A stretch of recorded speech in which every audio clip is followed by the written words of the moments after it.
আরাবি বিড়বিড় করতে করতে একসময় ঘুমিয়ে পড়ল। জায়ানও আরাবিকে জড়িয়ে ধরল। আরাবি তারপর নিজেও ঘুমিয়ে পড়ল।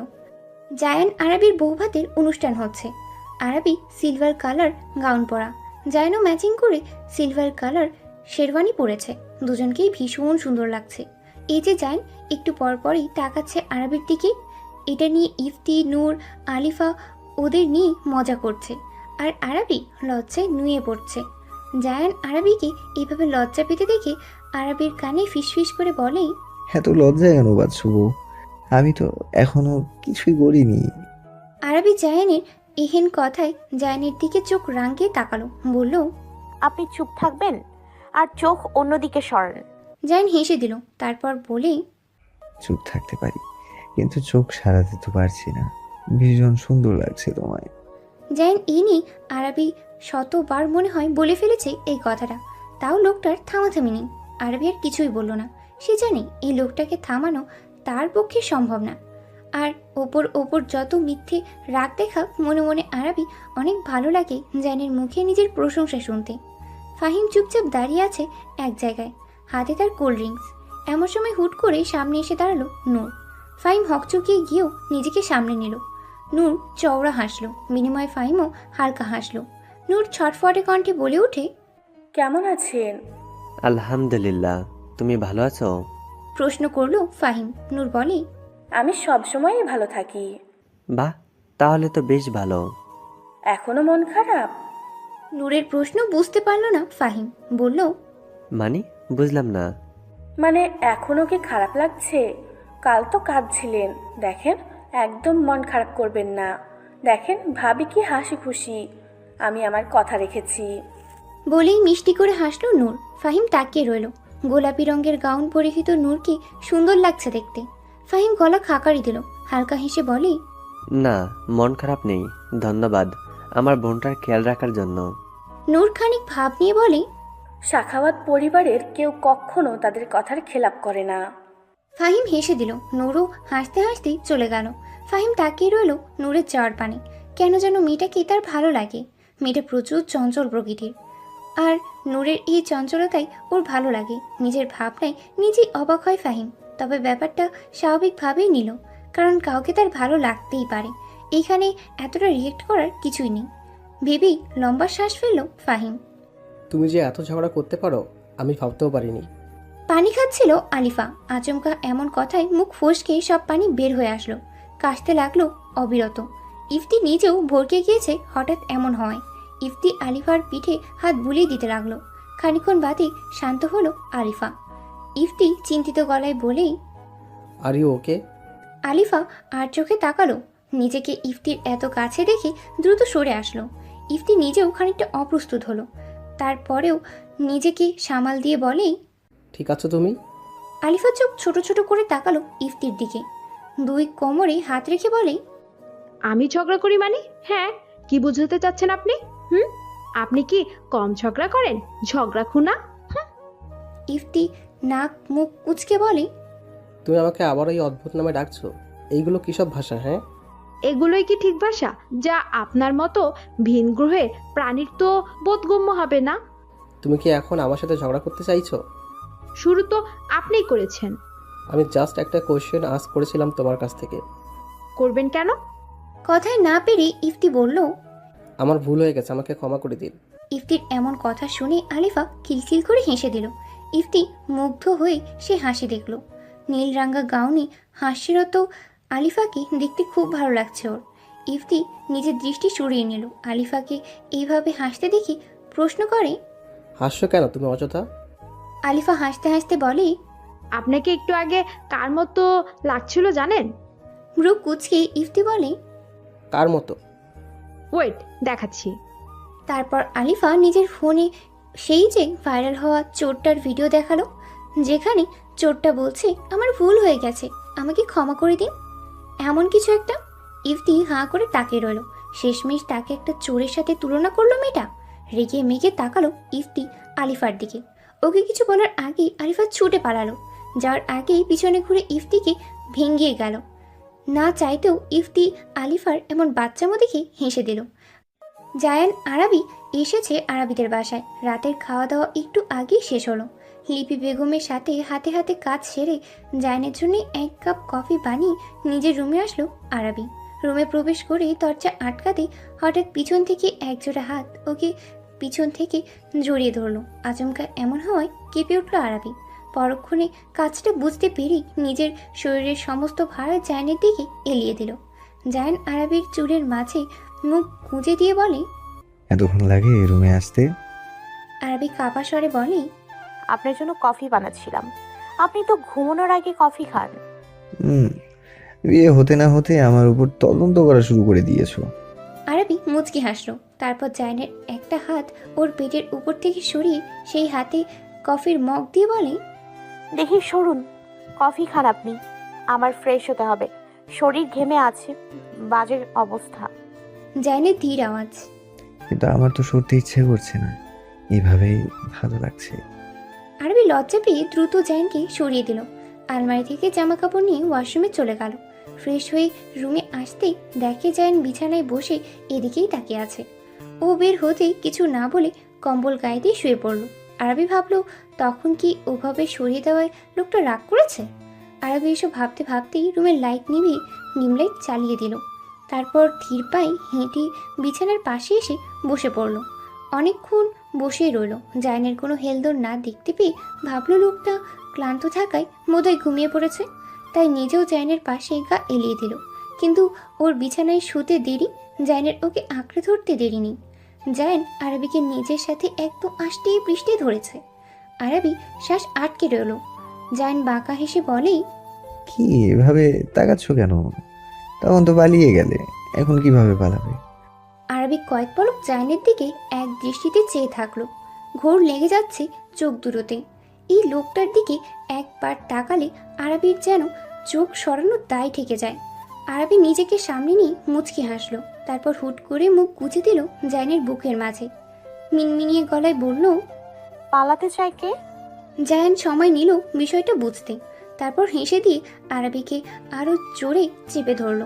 আরবি সহ্য করতে না পেরে বলেই, কি করছেন? এত জোরে কেউ ধরে? মরে যাব তো। জায়ান আরবিকে ছেড়ে দিল। তারপর আরবিকে বালিশে শুয়ে দিয়ে নিচে এবার আরবির দিকে ঝুঁকে আসলো। আরবি চোখ পিটপিট করে তাকালো। জায়ান হাত গুলিয়ে দিল জামার ভিতর, স্পর্শ করলো আরবির নরম উদর। কেঁপে উঠে আরবি চোখ খিচে বন্ধ করে নিল। জায়ান চুমু খেলো আরবির সেই বন্ধ করে থাকা চক্ষুদ্বয়ে। এরপর কপালে গালে চিবুকে। জায়ানের প্রতিটা স্পর্শ, উষ্ণ স্পর্শে নিজেকে ঠিক রাখা যেন কঠিন হয়ে পড়ছে আরবির জন্যে। ভেজা নয়নজোড়া নিয়ে আস্তে আস্তে তাকালো আরবি জায়ানের দিকে। আরবি জায়ানের দিকে তাকাতেই জায়ান হুট করে মুখ গুজে দিল আরবির গলদেশে। ছোট ছোট আবেশ দিতে লাগলো। এক সময় তীব্র থেকে তীব্রতর হয়ে উঠল সেই আবেশিত উষ্ণ ছোঁয়াগুলো। দু হাতে জায়ানকে খামচে ধরলো আরবি। জায়ানকে টেনে আরও নিজের কাছে আনার প্রচেষ্টা চালাতে লাগলো। জায়ান মুখ উঠিয়ে এবার ঠোঁটে ঠুপ ঢুকিয়ে দিল আরবির। জায়ান যেন উন্মাদ হয়ে যায় আরবিকে ভালোবাসার সময়টায়। হুঁশ জ্ঞান হারিয়ে যায় লোকটার। নিজের তীব্র পাগলামিময় ভালোবাসাতেও ভাসিয়ে নিয়ে যেতে লাগলো আরবিকে। রাতটা হয়ে উঠল দুজনের জন্য মধুময়। লজ্জারাঙা মুখ নিয়ে দাঁড়িয়ে আড়াতে চুল মুছেও, আর ওর দিকে একদিনে তাকিয়ে আছে জায়ান। জায়ানে সেই প্রখর চোখের দৃষ্টির মাঝে আবদ্ধ আরবি যেন লজ্জাবতী লতা নিয়েই আরো নুয়ে পড়েছে। আরবি চুল মুছে শেষ করতে জায়ানের কণ্ঠস্বর, এদিকে আসো। কেন? আহা, আসো না। বিরক্ত হয়ে পড়ল জায়ান। আরবি শাড়ি সামনে নিয়ে এগিয়ে গেল জায়ানের কাছে। জায়ান হাই তুলে উঠে বসলো। তারপর হাত ধরে পাশে বসালো আরবিকে। আরবি লাজুক চোখে তাকিয়ে। জায়ান মুচকে হেসে আরবির গাল স্পর্শ করলো। তারপর আরবির কপালে দীর্ঘ চুমু এঁকে দিল। সরে এসে বলল, আর কখনো আমার আগে বিছানা ছাড়বে না, আমাকে ডেকে দিবে, বুঝেছো? তোমাকে দেখে তোমার কপালে উষ্ণ ছোঁয়া দিয়ে আমি আমার দিনটা শুরু করতে চাই। আরবি মাথা দোলালো। তারপর ধীরে বলে, যান ফ্রেশ হয়ে আসেন, আজ তো আপনাদের বাড়ি ফিরে যাব। আরবির কথায় রেগে গেল জায়ান।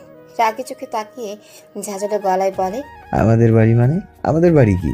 হ্যাঁ, থাপ্পড় দিয়ে গাল লাল করে দিব আমাকে রাখালে। মুখটা একটুখানি হয়ে গেল আরবির। ভোতা মুখ করে বলে, ইস, এই ভালোবাসা দেখান, আবার এই থাপ্পড় দেবেন বলেন। এমন করেন কেন? তুমি রাগাও কেন? আমি কোথায় রাগালাম? আমার একটু সময় লাগবে না সবটা গুছিয়ে নিতে? জায়ান কপালে ভাঁজ ফেলে তাকালো। তারপর বিছানা থেকে উঠতে উঠতে বলে, সবটা গুছিয়ে নিতে সময় লাগবে, আমিও জানি। তবে এখন থেকে তোমার আমার বলতে কিছু নেই আরবি। এখন থেকে সব আমাদের হবে, বুঝেছো? এটাই লাস্ট, আর যেন শুনতে না পাই এইরকম কথা। আরবি বাধ্য মেয়ের মতো মাথা দোলালো। জায়ান মৃদু হেসে বলে, যাও, আমার জামা কাপড়গুলো বের করে দাও, আমি ফ্রেশ হয়ে আসি। জায়ান ওয়াশরুমে চলে যেতেই আরবি বিছানা গুছিয়ে নিল।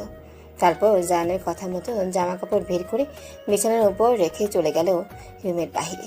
এখন তাকে জায়ানের জন্য কফি বানাতে হবে। রান্নাঘরে এসে দেখে লিপি বেগম কাজ করছেন। আরবি তার পাশে গিয়ে দাঁড়ালো, বলল, আম্মু কিছু হেল্প করতে হবে? লিপি বেগম তরকারি নাড়াচাড়া দিতে দিতে তীক্ষ্ণ কণ্ঠে বলে উঠলেন, এখন আর আমাকে কাজ দেখিয়ে আধিক্যতা দেখাতে হবে না। আপনি এখন মহারানী ভিক্টোরিয়া হয়ে গিয়েছেন। আপনার শ্বশুরবাড়ি কাজের লোকের অভাব নেই। এক গ্লাস পানি ঢেলেও তো আপনাকে খেতে হবে না, সেখানে আপনি আমাকে দিয়ে কাজ করাবেন। আপনার স্বামী আমার গরদান না দেয়। লিপি বেগমের এমন তিরিক্ষপূর্ণ মেজাজের কথা শুনে আরবির অনেক রাগ লাগলো।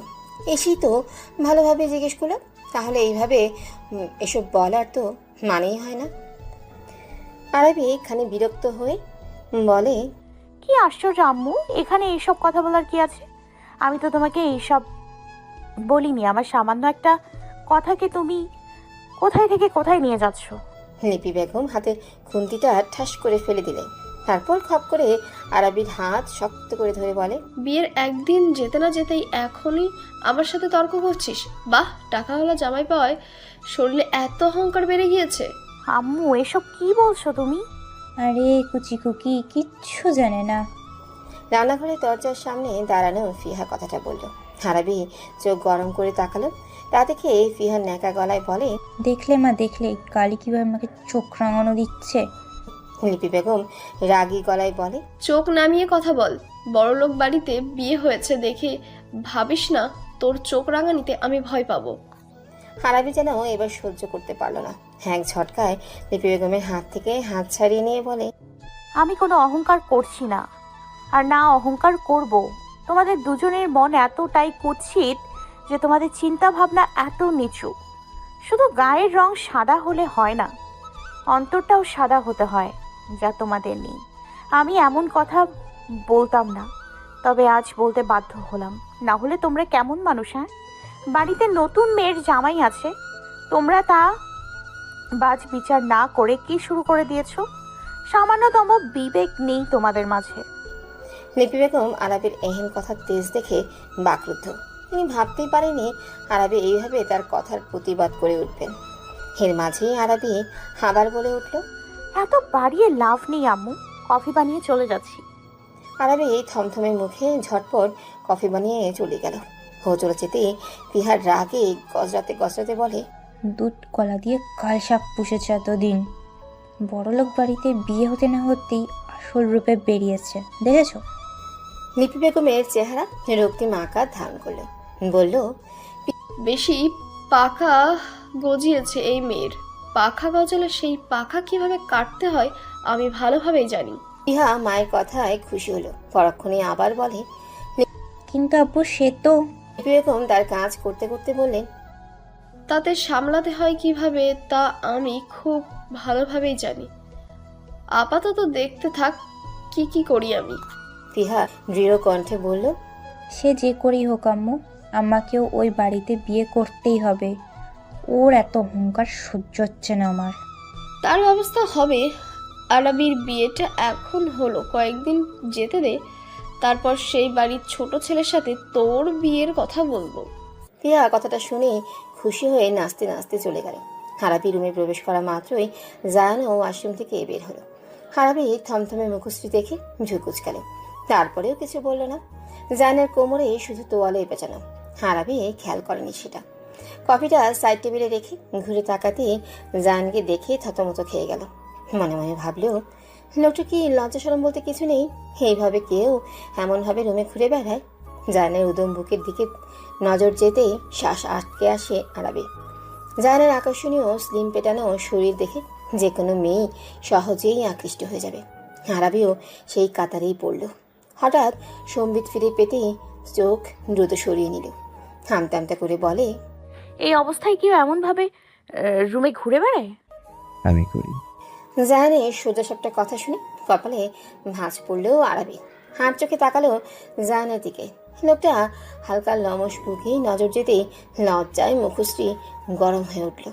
জায়ানের বুকে স্পষ্ট আরাবির নখের দাগ দেখা যাচ্ছে। এইগুলো যে তালি দেয়া তা বুঝতে বিন্দুমাত্র সময় লাগলো না আরাবির।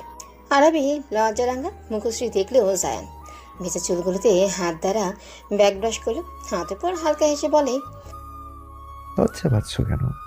আরাবি নত মস্তকে বলে, জামা কাপড় পরছেন না কেন? ইচ্ছে করছে না, এভাবেই থাকতে ভালো লাগছে। জায়ানের এমন কথায় আরাবি বিড়বিড় করলো, নির্লজ্জ লোক। একেবারে ঠিক আমার মধ্যে, আচ্ছা একেবারে ঠিক আমার মধ্যে লজ্জা শরম কিচ্ছু নেই।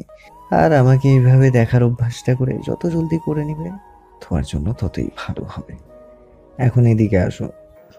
জায়ান আরাবিকে ডাকায় আরাবি হকচুকি গেল। লোকটার আবার তাকে ডাকছে কেন? মতলব তো ভালো দেখাচ্ছে না লোকটা। আরাবি শুকনো ঢোক গেল। জায়ান বিছানায় আয়াস করে বসেই আবারও ডাকলো আরাবিকে। আরাবি ধীর পায়ে জায়ানের কাছে এসে দাঁড়ালো। জায়ান আরাবির হাত ধরে টেনে ওকে আরো কাছে নিজের কাছে আনলো। তারপর আরাবির হাতে তোয়ালি দিয়ে বলে, মাথা মুছে দাও।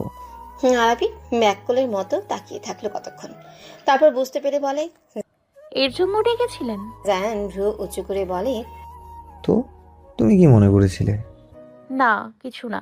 আরাবি আলতো হাতে জায়ানের মাথা মুছে দিতে লাগলো। হুট করে জায়ান আরাবির কোমর জড়িয়ে ধরে ওর পেটে মুখ গুজে দিল। কেঁপে উঠল আরাবি, খামচে ধরলো জায়ানের চুল, জোরে জোরে শ্বাস নিতে লাগলো। জায়ান আরাবিকে আরো নিবিড় ভাবে চেপে ধরে বলে, চুল খামচে ধরে আর কাঁপাকাঁপি করে আমাকে সিরিয়াস করতে হবে না। আমি এমনিতেই ফুল মুড়ে থাকি, শুধু একটু ইশারা করলেই